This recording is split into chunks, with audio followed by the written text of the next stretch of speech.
Hello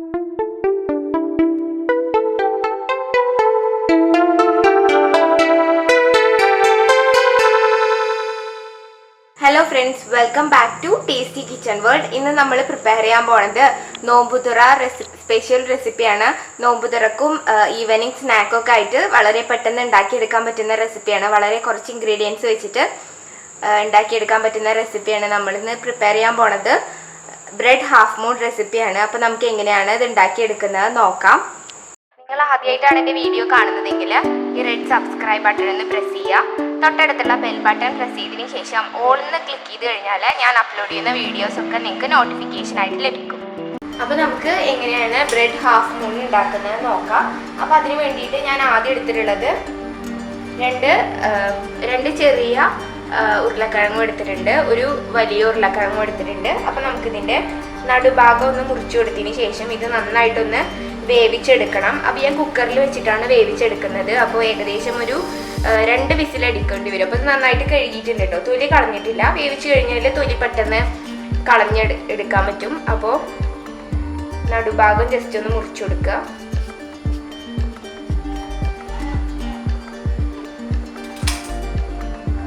ഇനി നമുക്ക് ഇതിലോട്ട് ആവശ്യമായിട്ടുള്ള വെള്ളം ഒഴിച്ചു കൊടുക്കാം. ഞാനിപ്പോൾ 2 കപ്പ് വെള്ളം ഒഴിച്ചു നോക്കട്ടെ. അത് കുറവാണെന്ന് തോന്നിയിട്ട് ഞാൻ ഒഴിച്ചു കൊടുക്കും. ഞാനിത് ഈ ഒരു കപ്പിന്, ഈ ഒരു ഗ്ലാസ്സിന് 2 ഗ്ലാസ് വെള്ളമാണ് ഞാൻ എടുത്തിട്ടുള്ളത്. അപ്പോൾ അത് ഞാൻ ഒഴിച്ചു കൊടുത്തിട്ടുണ്ട്. അത് മതിയാവും. 2 വിസിലല്ലേ നമ്മൾ അടിക്കണുള്ളൂ, അത് മതിയാവും. 2 വിസിലടിച്ച് നന്നായിട്ട് വെന്ത് വരണം. കാരണം നമുക്കിത് നന്നായിട്ട് ഉടച്ചെടുക്കാനുള്ളതാണ്. ഉടച്ച് നന്നായിട്ടൊരു മാവ് പോലെ ആക്കിയെടുക്കാനുള്ളതാണ്. അപ്പോൾ 2 വിസിൽ എന്തായാലും വേണ്ടി വരും. പിന്നെ കുക്കായിട്ടില്ല, അതായത് ഒരു മീഡിയം കുക്കാണെങ്കിൽ പിന്നെയും വിസിലടിക്കേണ്ടി വരും. അപ്പോൾ ഇത്രയാണ്. ഇനി നമുക്ക് ഇതിലോട്ട് ആവശ്യത്തിന് ഉപ്പും കൂടെ ഇട്ട് കൊടുക്കാം. ആവശ്യത്തിനുള്ള ഉപ്പ് ഇട്ട് കൊടുക്കുക. ജസ്റ്റ് ഒന്ന് ചെറുതായിട്ട് ഇളക്കി കൊടുക്കുക. ഉപ്പ് എല്ലാ ഭാഗത്തും ജസ്റ്റ് എത്താൻ വേണ്ടി മാത്രം. പിന്നെ ഇതൊരു എക്സ്ട്രാ റെസിപ്പി ആയതുകൊണ്ട് തന്നെ ഞാൻ ഓവറായിട്ട് മസാലയും കാര്യങ്ങളും ഒന്നും ഇട്ടിട്ടല്ല ഉണ്ടാക്കുന്നത്. കുറച്ച് മസാലയും കാര്യങ്ങളൊക്കെ ഇട്ടിട്ട് വളരെ പെട്ടെന്ന് ഉണ്ടാക്കിയെടുക്കാൻ പറ്റുന്ന ഒരു റെസിപ്പിയാണ്. ഒരുപാട് കാര്യങ്ങളൊന്നും ചെയ്തെടുക്കാനുള്ള, വളരെ പെട്ടെന്നാണ് ഉണ്ടാക്കിയെടുക്കാൻ പറ്റുന്ന റെസിപ്പിയാണ്. അപ്പോൾ ഇനി നമുക്കിത് ഒരു 2 വിസിലടിച്ചിട്ട് നന്നായിട്ടൊന്ന് വേവിച്ചെടുക്കാം.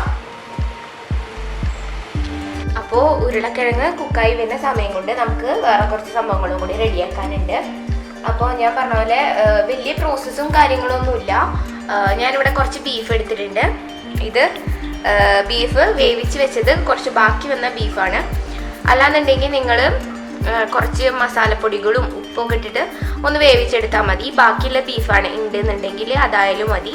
ഇത് ഞാനിപ്പോൾ ഉച്ചയ്ക്ക് ഉണ്ടായിരുന്ന ബീഫ് കുറച്ച് മാറ്റി വെച്ചിട്ടുണ്ടായിരുന്നു, അതാണ്. അപ്പോൾ അത് ഞാൻ മിക്സിയിൽ ക്രഷ് ചെയ്തെടുത്തിട്ടൊന്നുമില്ല കേട്ടോ. മിക്സിയിൽ ക്രഷ് ചെയ്ത് കഴിഞ്ഞാൽ എന്തോ അങ്ങനെ കടിക്കാൻ അങ്ങോട്ട് കിട്ടൂല. ഇത് കയ്യോണ്ട് ഞാൻ ചെറുതായി പിച്ചെടുക്കുകയാണ് ചെയ്തിട്ടുള്ളത്. അങ്ങനെയാണെങ്കിൽ ഒന്ന് കടിക്കാനൊക്കെ ഒന്ന് കിട്ടും. അപ്പോഴേക്കും അതിൻ്റെ ഒരു ടേസ്റ്റ് ഉണ്ടാവുക. അപ്പോൾ ഞാനിവിടെ ഒരു കപ്പ് കുറച്ച് എടുത്തിട്ടുള്ളൂ ബീഫ്, കുറച്ച് എമൗണ്ട് ഉണ്ടാക്കുന്നുള്ളൂ. പിന്നെ കുറച്ച് മല്ലിയില എടുത്തിട്ടുണ്ട്. മല്ലിയില ഒരു ഫ്ലേവറിന് വേണ്ടിയിട്ടാണ് മല്ലിയില എടുത്തിട്ടുള്ളത്. പിന്നെ ഞാനിവിടെ ഒരു സവോള എടുത്തിട്ടുണ്ട്. ഈ സവോള നമുക്ക് ക്യൂബ്സ് ആയിട്ടൊന്ന് കട്ട് ചെയ്തെടുക്കാം.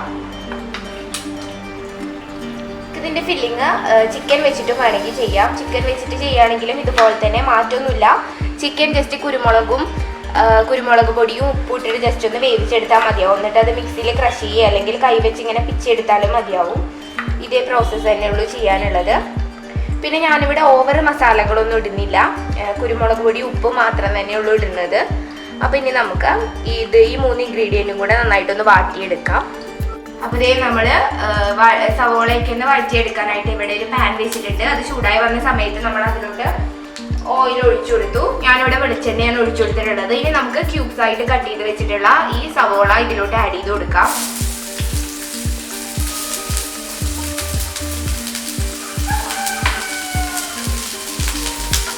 സവോളയൊന്ന് നന്നായിട്ടൊന്ന് വഴണ്ട് വെച്ചേ.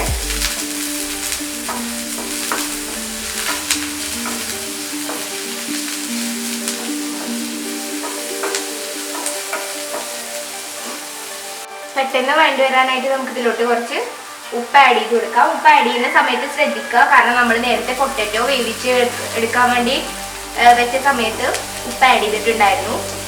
അപ്പോൾ ഉപ്പ് ഒരു പിഞ്ച്, ഇത് പെട്ടെന്നൊന്ന് വഴഞ്ഞു വരാൻ വേണ്ടി മാത്രം ഒരു പിഞ്ച് ഉപ്പ് ആഡ് ചെയ്ത് കൊടുക്കുക.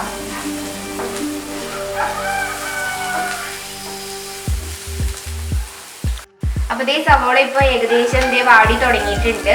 ഇനി നമുക്കിതിലോട്ട് ഈ ബീഫ് ആഡ് ചെയ്ത് കൊടുക്കാം.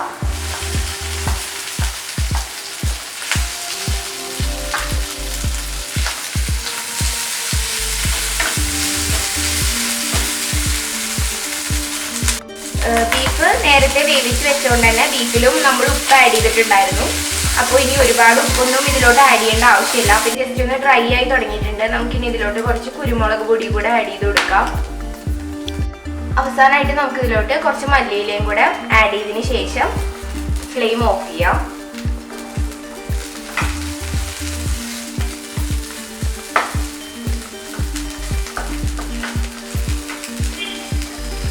പിന്നെ എരിവൊക്കെ നിങ്ങളുടെ ഇഷ്ടത്തിനനുസരിച്ചിട്ട് ആഡ് ചെയ്ത് കൊടുക്കാം. നിങ്ങൾക്ക് പച്ചമുളകാണ് ആഡ് ചെയ്യാൻ ഇഷ്ടമെങ്കിൽ പച്ചമുളക് ആഡ് ചെയ്ത് കൊടുത്താലും മതിയാവും. ഞാനിപ്പോൾ ഇവിടെ കുരുമുളകാണ് ആഡ് ചെയ്ത് കൊടുത്തിട്ടുള്ളത്. ഇനി നമുക്ക് ഫ്ലെയിം ഓഫ് ചെയ്യാം. അപ്പം നേരത്തെ വേവിക്കാനായിട്ട് വെച്ചിട്ടുണ്ടായിരുന്ന പൊട്ടറ്റോ ഇപ്പോൾ വെന്ത് വന്നിട്ടുണ്ട്. നമുക്കിനി ഇതിൽ കുറച്ച് പച്ചവെള്ളം ആക്കിയിട്ട് ഇതിൻ്റെ തൊലിയൊന്ന് കളഞ്ഞെടുക്കണം. പിന്നെ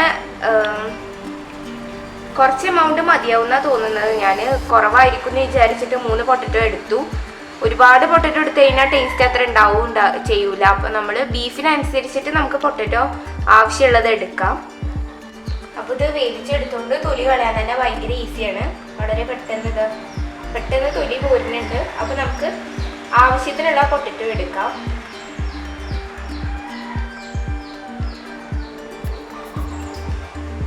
ഞാൻ ആ 2 ചെറുത് എടുത്തിട്ടുണ്ട്.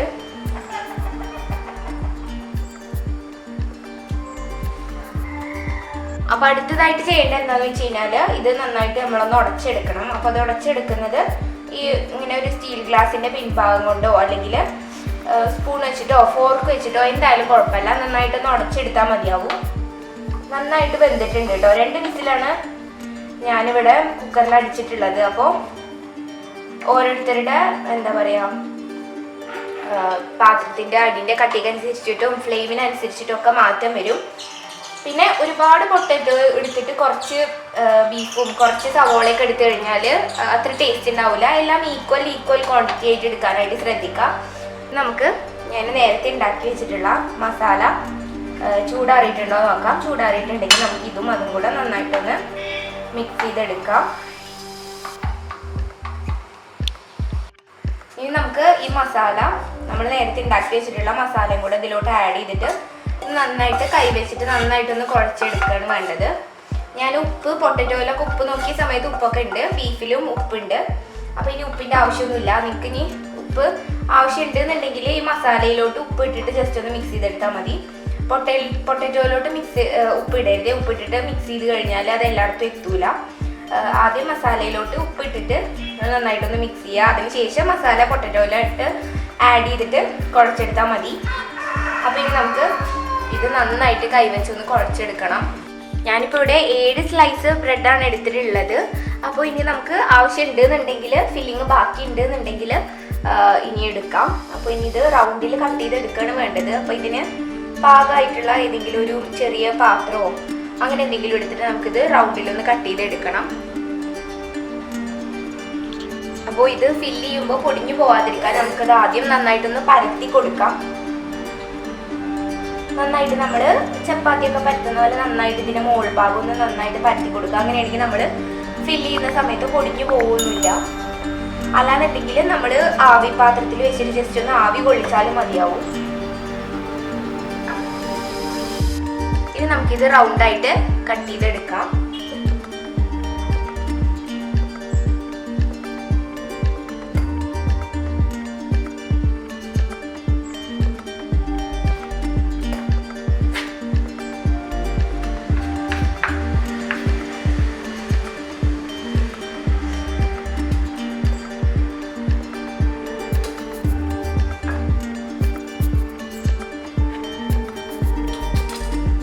ബാക്കി വന്നത് നമുക്ക് ബ്രെഡ് ക്രംസ് ഉണ്ടാക്കാനായിട്ട് മാറ്റി വെക്കാം. അപ്പോൾ ഇതേ ഒരു റൗണ്ട് ഇവിടെ റെഡി ആയിട്ടുണ്ട്. ഇതുപോലെ നമുക്ക് ബാക്കിയുള്ളതും റൗണ്ടായിട്ട് ഉണ്ടാക്കിയെടുക്കാം.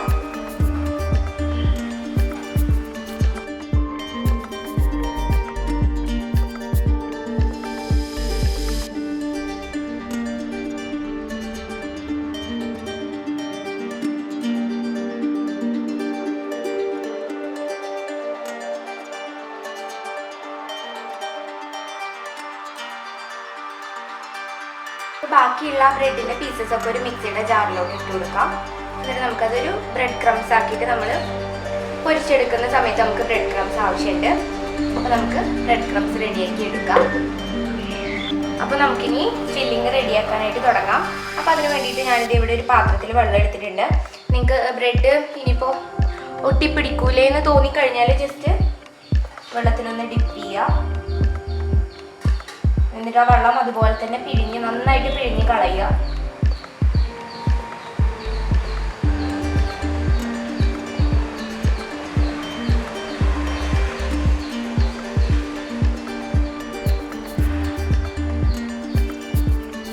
ഓവറായിട്ട് ഡിപ്പ് ചെയ്ത് നന്നായിട്ട് പിഴിഞ്ഞ് കളഞ്ഞതിന് ശേഷം നമുക്കിനി ഫില്ലിങ് ഇതിലോട്ട് വെച്ചു കൊടുക്കാം.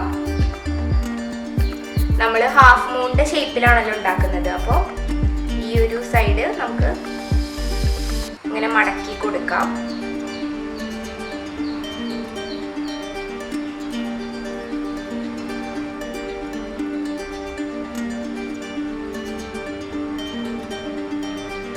ഇത് ഇങ്ങനെ ഹാഫ് മൂണിന്റെ സൈഡൊന്ന്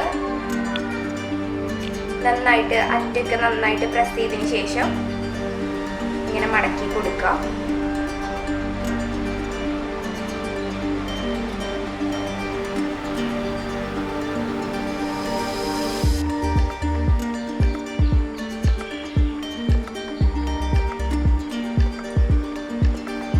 ഇനി ബാക്കിയുള്ളത് നമുക്ക് ഇതുപോലെ തന്നെ ചെയ്യാം.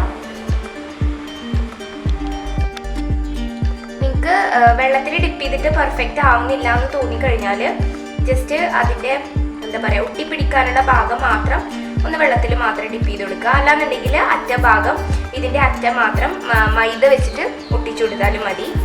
നമ്മൾ പൂവടയൊക്കെ ഉണ്ടാക്കുന്ന ആ ഒരു ഷേപ്പിൽ ജസ്റ്റ് ഹാഫ് മൂൺ എന്ന് പറഞ്ഞാൽ പൂവടയൊക്കെ ഉണ്ടാക്കുന്ന ആ ഒരു ഷേപ്പിൽ ആക്കിയെടുക്കുക. പിന്നെ നമ്മളിത് പൊരിച്ചെടുക്കുന്ന സമയത്താണ് കേട്ടോ ബ്രെഡ് ക്രംസിലും മുട്ടയിലും മുക്കിയെടുക്കുന്നത്. അപ്പോൾ മുട്ടയിൽ മുക്കിയെടുത്തിട്ട് പൊരിക്കാൻ ഇഷ്ടമല്ല എന്നുണ്ടെങ്കിൽ നിങ്ങൾ മൈദ കലക്കി അതിൽ മുക്കിയിട്ട് പൊരിച്ചെടുത്താലും മതി.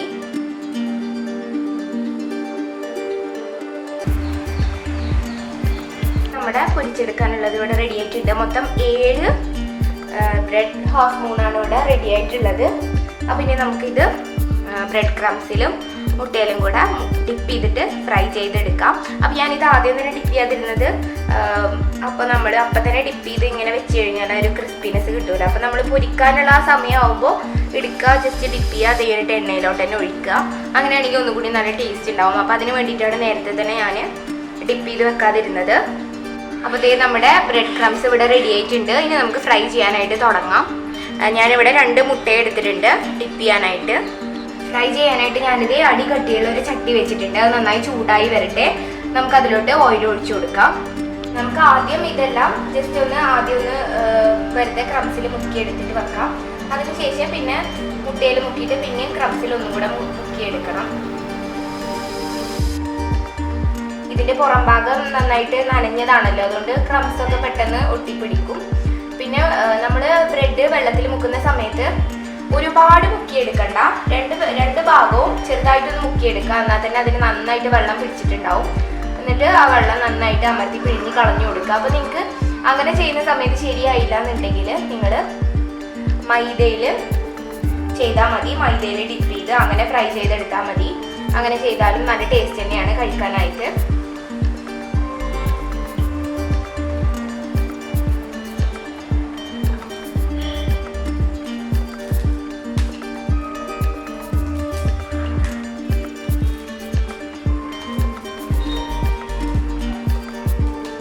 ഇതിന്മേൽ നനവുള്ളത് കൊണ്ട് തന്നെ പെട്ടെന്ന് ക്രംസ് ഒക്കെ പെട്ടെന്ന് തന്നെ ഒട്ടിപ്പിടിക്കുന്നുണ്ട്.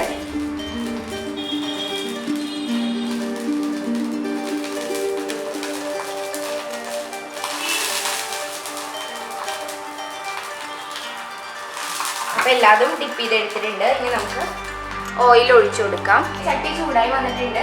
നമുക്കിനി ഇതിലോട്ട് ഓയിൽ ഒഴിച്ചു കൊടുക്കാം. ഏകദേശം ഇത് നമ്മൾ പൊരിക്കാനുള്ളത് മുങ്ങി കിടക്കുന്ന അത്ര ഓയിൽ ഒഴിച്ചു കൊടുക്കാം. നമുക്ക് അത്രയും മതിയാവും, കാരണം കുറച്ചേ ഫ്രൈ ചെയ്യാനുള്ളൂ. പിന്നെ അത് മുങ്ങി കിടക്കാൻ ആവശ്യമുള്ള ഓയിൽ അതിലുണ്ട്. ഇനി ഓയിൽ നന്നായിട്ടൊന്ന് ചൂടായി വരട്ടെ. ഇതേ ഓയിലിപ്പോൾ നന്നായി ചൂടായി വന്നിട്ടുണ്ട്. നമുക്കിനി അത് എഗ്ഗിലും ബ്രെഡ് ക്രംസിലും ഒന്ന് ഡിപ്പ് ചെയ്തതിന് ശേഷം ഇതിലോട്ട് ആഡ് ചെയ്ത് കൊടുക്കാം.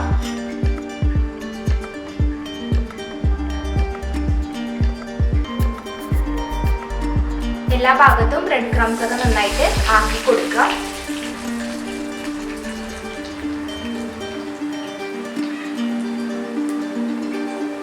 നമുക്കിത് ഉൾഭാഗം ഒന്ന് കുക്കാവാനുള്ള, ജസ്റ്റ് പുറം ഭാഗം ഒന്ന് കുക്കായി കിട്ടിയാൽ മാത്രം മതി. അപ്പോൾ നമുക്കിതൊരു മീഡിയം ഫ്ലെയിമിൽ ഇട്ടിട്ട് കുക്ക് ചെയ്തെടുക്കാം.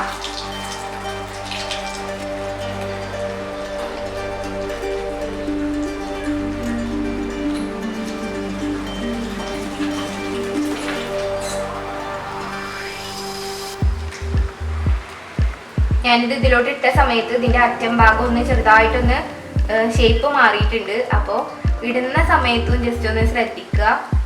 ഇനി നമുക്ക് അടുത്തത് ഇടുമ്പോൾ സ്പൂൺ വെച്ചിട്ട് ഇട്ട് കൊടുക്കാം.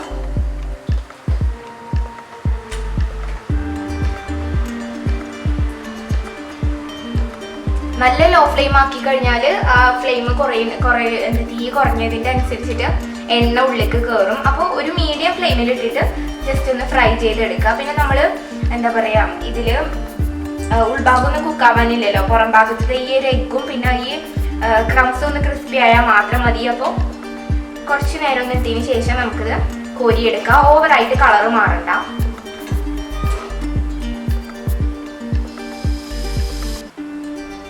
അപ്പോൾ ഇതിവിടെ റെഡി ആയിട്ടുണ്ട്. നമുക്കിനി ബാക്കിയുള്ളതും ഇതുപോലെ ഫ്രൈ ചെയ്തെടുക്കാം. അടുത്തത് ഞാൻ സ്പൂൺ വെച്ചിട്ടാണ് ഇട്ട് കൊടുക്കുന്നത്, കാരണം ഷേപ്പ് മാറി പോകുന്നുണ്ട്.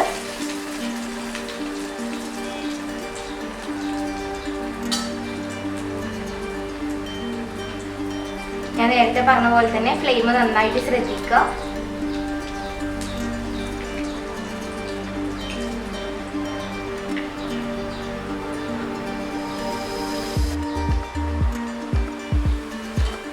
ഞാൻ അടി കട്ടിയുള്ള ഒരു ചട്ടിയാണ് എടുത്തിട്ടുള്ളത്. അതുകൊണ്ട് തന്നെ എനിക്ക് കുറച്ച് ഓയിൽ ഒഴിച്ചപ്പോൾ തന്നെ ഇത് നന്നായിട്ട് മുങ്ങി കിടക്കുന്നുണ്ട്. ഇങ്ങനത്തെ ചട്ടി എടുത്താൽ കുറച്ച് ഓയിൽ ആവശ്യം വരുള്ളൂ ഇത് ഫ്രൈ ചെയ്യാനായിട്ട്.